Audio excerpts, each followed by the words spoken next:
Coming up on this week's episode of CEO Yourself. And a lot of people come to me and go, oh, I didn't think you'd been to IVF. And I'm like, of course I am. Whatever way your journey is to meet your child, that's the journey you go on. Liberty Mills is a fertility coach who has overcome lupus to find fitness, dyslexia to write a book, and an infertility diagnosis to give birth at 44.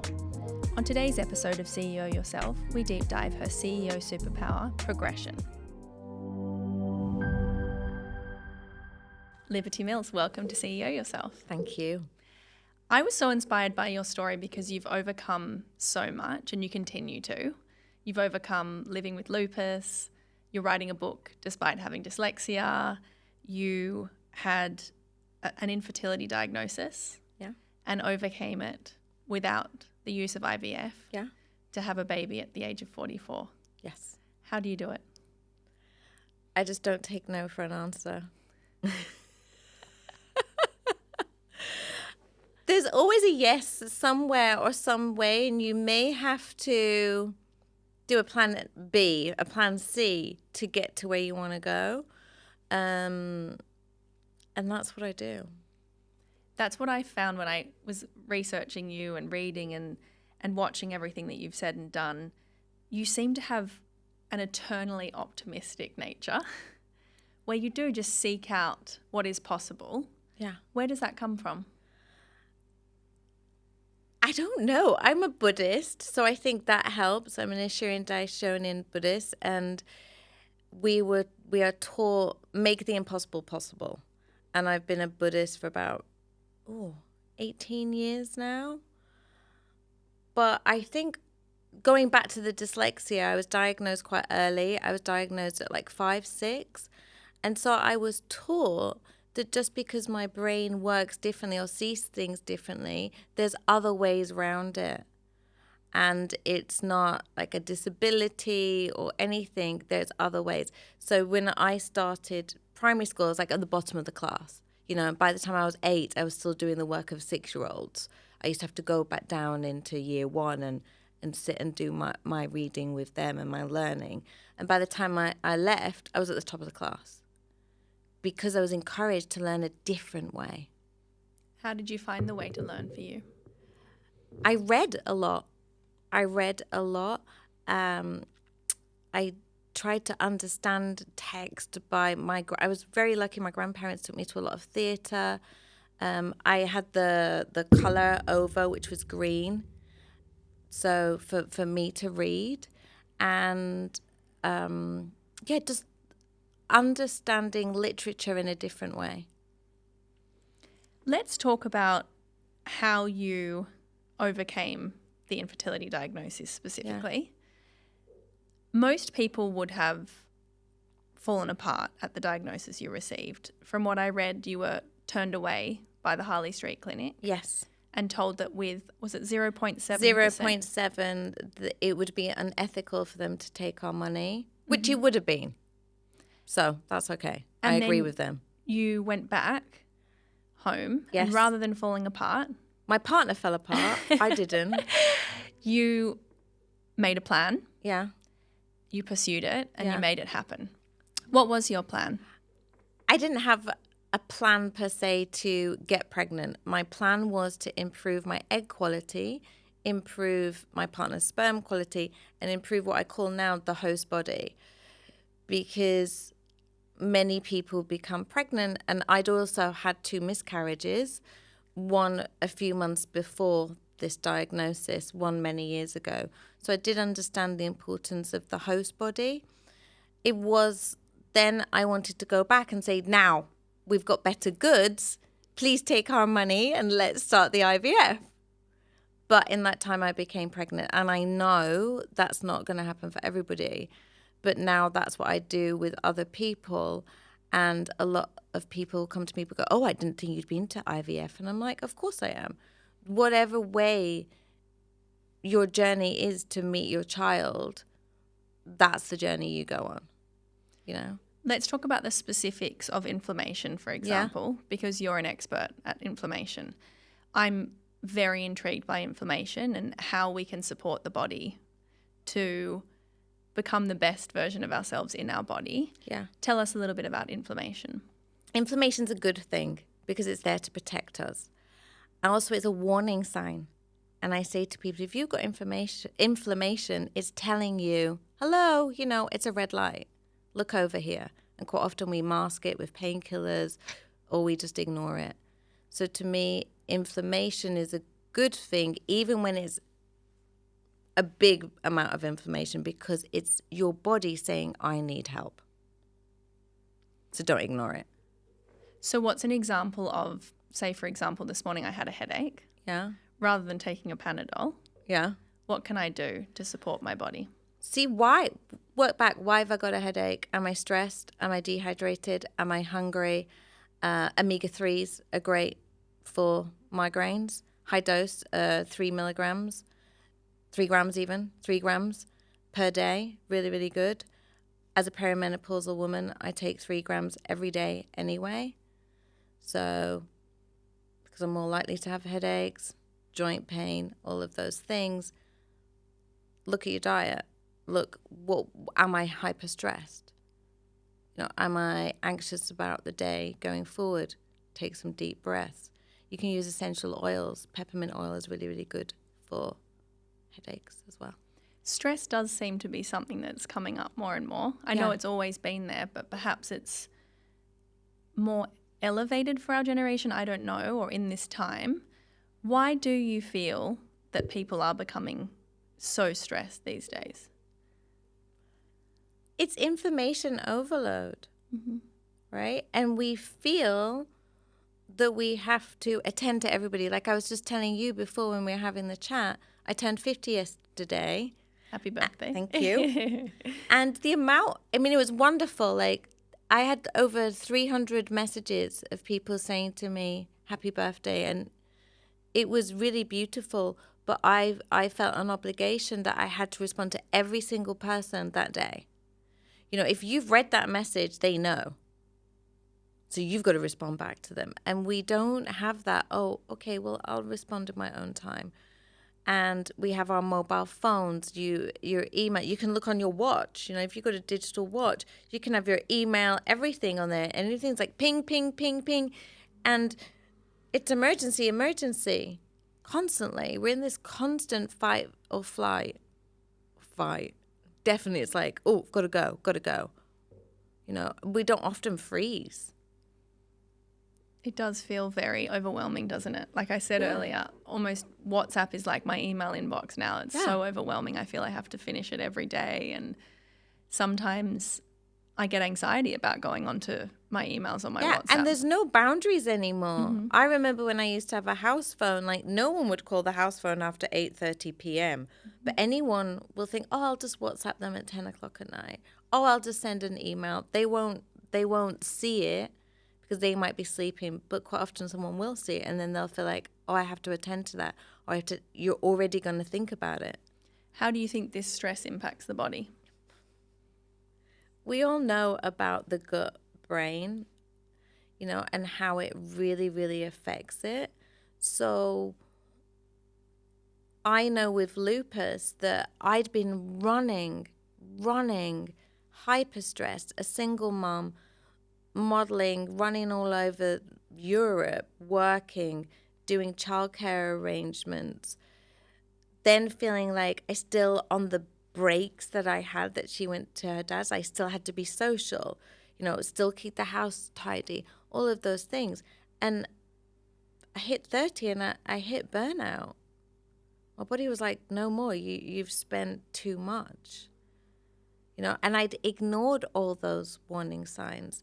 My menstrual cycle going haywire, constant headaches, joint pain, dry skin, losing a bit of weight even though I was eating lots. How did you recover from burnout? It took a while. Takes time, doesn't it? It took a long while. I can relate. Yeah. It took a long while. And I don't have many regrets in life, but that is my one regret. Not that I hit burnout for me, but how it affected my eldest daughter. because she missed out on 3 years of her mummy because I couldn't do anything. She had to become the mummy at 12 years old. And that's my deepest regret. Is that what led you to nutrition? Yeah. And is that when you started studying? No. Well, I kind of started studying because I was told there was no cure. People still say there's no cure to lupus. I don't believe in a cure. I believe in reversing the multitude of symptoms that I had to get to a baseline where I didn't have it anymore. So I thought someone out there must have reversed it, I don't want to be on these tablets for the rest of my life. I don't want to have a lever for the rest of my life to get me out of bed. I don't want to have my chair raised on stilts so I can get up and get down. I don't want that. This isn't a life. So yeah, it led me to seeing food not just as something we enjoy or as a de-stress, something to fuel and help my body recover. You've spoken about the food sources being not just what's on the fork or the plate, but what's around you. Yeah. Talk to me about that philosophy. Well, I learned that in IIN where I studied, and the founder of there says your primary foods are your relationships, your parents, your lovers, your colleagues, your work, your relationship to food, your home environment, all of these things, because they dictate, most people to some degree are emotional eaters. You have cake because you're happy. You have cake because you're sad. Your child falls over. You give them an ice cream or some chocolate. We're taught very early on in life the food is how we deal with our emotions. So, you can eat all the, kale quinoa salad in the world, but if you hate your job and you're going through a divorce, you're not going to be digesting it properly. So it's about management, both what you're putting in and what's around you. Yeah. So how do you advise your clients to manage that?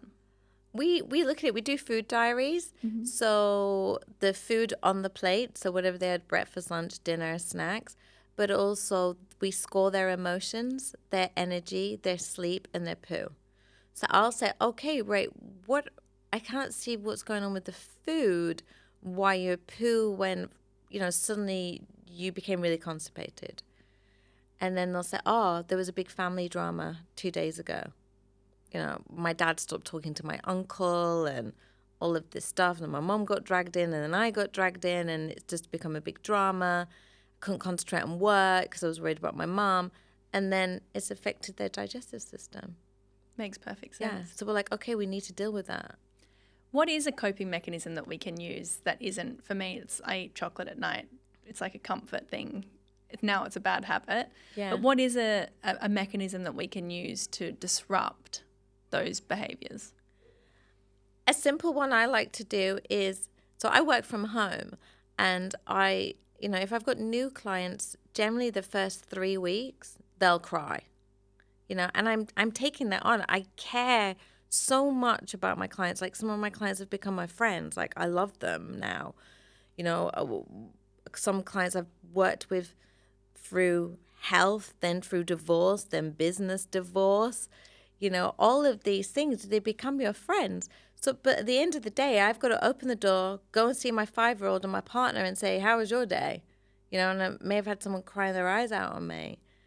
So I body brush, got a little dry body brush on my desk, or body brush, or I'll use a gua sha or a brass comb, get it off. I will maybe sage my room, and then I'll change my clothes.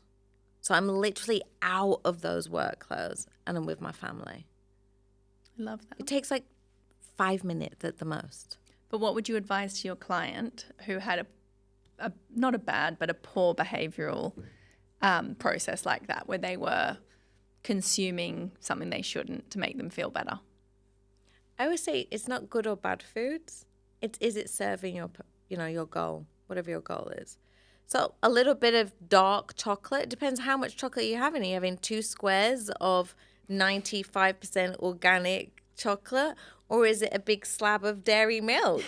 There's a gradient It's definitely here, more right? like the whole slab Yeah. vibe for me. Okay, so why? Look at why. What's stressing you out? Can you maybe do a meditation on the tube home? Just plug in, even if you're stood up.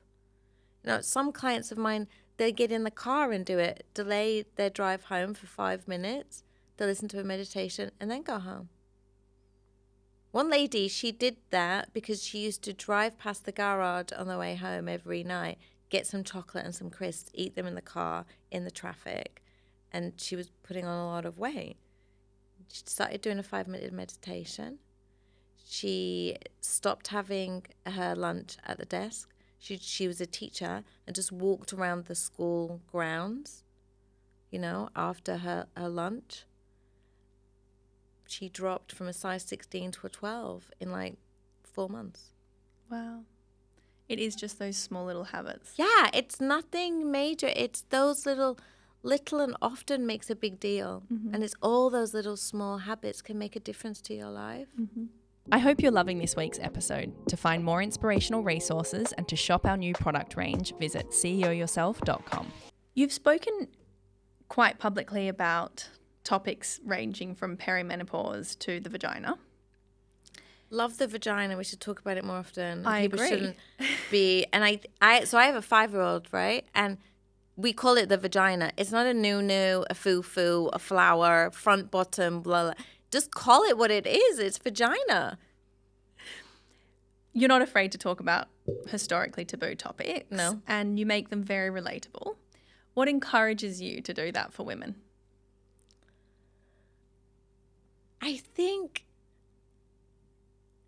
I'm sick and tired of being a woman and a non-white person in a predominantly white male world. So I don't want to be, what happens if you make someone uncomfortable because you're breastfeeding? What happens if you make someone uncomfortable because you're having a child older or younger? I've done it both ends of the spectrum. Don't talk about vaginas. Don't talk about perimenopause, all of these things. No, talk about it. Don't talk about fertility because, we shouldn't talk about IVF because it's a private thing. No, it's not a private thing. Loads of people are struggling. And the more we talk about it, and especially male fertility, it's awful. So many men feel they have no space or place. Not even within the medical field, they're not supported. So I want people to feel like they are seen. I went so long feeling I wasn't seen in the world. I want everyone else to be seen. That's such a beautiful message. Thank you. Speaking of breastfeeding, Yeah. you've had some incredible career pivots throughout your time, and you spoke of breastfeeding during your final exam at the age of, 45? On my 45th birthday. Incredible. So to the woman out there who is contemplating a career change, Yeah. what would you say to them? Go for it. Do it. And there's no time limit, is there? There's no time limit. I started this business at 45.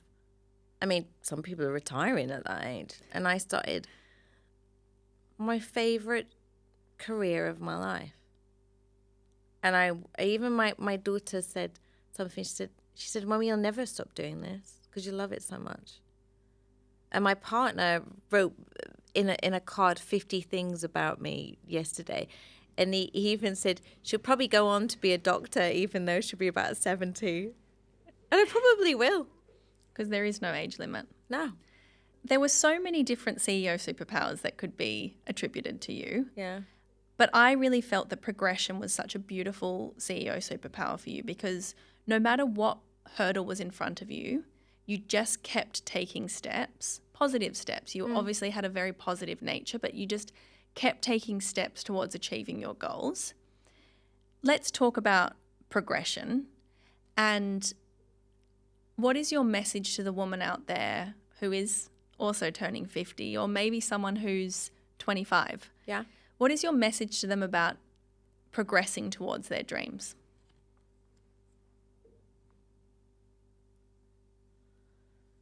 Look at what you want and work backwards. It's the same as health. When I was sick, it wasn't that I didn't want to not be sick anymore. I wanted to be super fit. So what is your higher goal? And then what did I have to do backwards to get to that? So I had to be able to, and then I set myself mini goals, get out of the bed. Then it was be able to do a big walk, then so many pull-ups. I set myself these mini goals and a time frame, but I worked backwards from a bigger plan. And it's the same with my business now. So when I set out, I was like, okay, I want to do, for me, it was a certain number of followers on Instagram organically. Then it was, I wanted to appear in a certain number of features of magazines, which was a big thing because I'd never written before. I wasn't a journalist. I'm dyslexic. Because I wanted to get to a certain place. Then it was podcasts. Then I was like, okay, I always knew I wanted to write a book. So that's why I had to get the publications. So set your higher goal. It doesn't matter how high it is. And then work backwards. And as you said, there's no for you. You just keep working until you find a yes. Yeah, and it's not that I miss like jolly pants all the time. Sometimes, I'll cry my eyes out and be like, I can't do this. And I always have a team around you. And, I've got a best friend, Rachel, and I'll be like, I can't do it. I just can't do anymore. Like, why am I doing this book? My clients, all of these things. And she's like, you can, and look at what you've already achieved. So you've already, gone a few mountains. This is just a bigger mountain. That's it. I agree. And having a higher calling, having that end goal. Yeah. It means that little hurdles or setbacks along the way are much easier to overcome because it's about something bigger than that. Yeah. Something bigger than that day or that week or that letdown. And also for me, I think what the turning of my, success is, I stopped making it about myself and it's about what I can do for others. So how can your business really serve other people? How can your career make a difference to other people? Because when you make it not about yourself, you'll put in that extra work. Mm. And I think the universe responds to that. Yeah. I read a beautiful quote that said, without continual growth and progress, such words as improvement, achievement, and success have no meaning. Oh. So you just have to continue growing and progressing. Yeah, and it's about that constant change. If we don't change, we're stagnant. And no one wants to be in a stagnant pond. I want to be that nice lotus flower floating along in a beautiful pond. So look at your life and what is stagnant. If you lounge around in your bed in the morning, hit snooze, you're going to get up and feel a bit sluggish and a bit crappy. If you get up, do some form of exercise or go into your garden if you've got one, ground, stand at the front door, get some fresh air. It's change, right, to the body. You feel better. So we have to keep moving. What is it like having a 5-year-old and a 27-year-old and a 1.5-year-old granddaughter? It's a huge blessing. When I was 22 when I found out I was pregnant, I'd never held a baby before. Never held one. No external family or whatever. I'd never held one. And I'm sure lots of the parents out there will say the same. I can't ever give up. I don't have that choice because I have them. And even though my eldest turns 27 on Friday and she's her own woman and she has her own partner and her own job and her child, she's still my little girl. And I still have to show up for her. And for me, I still have to show her that no matter what goes on, it's possible. Is parenting quite different now? Yeah, I've learned different things, so I speak to her differently as I would have spoken to my eldest. So I no longer say I'm proud of you, for example. I always say I hope you're proud of you. You know, little things like that. But I didn't know about that, so I don't want her to show up for me. I want her to show up for herself. What is your legacy piece of advice? How you would want to be remembered? We ask this question on every episode. It's a tricky one, right?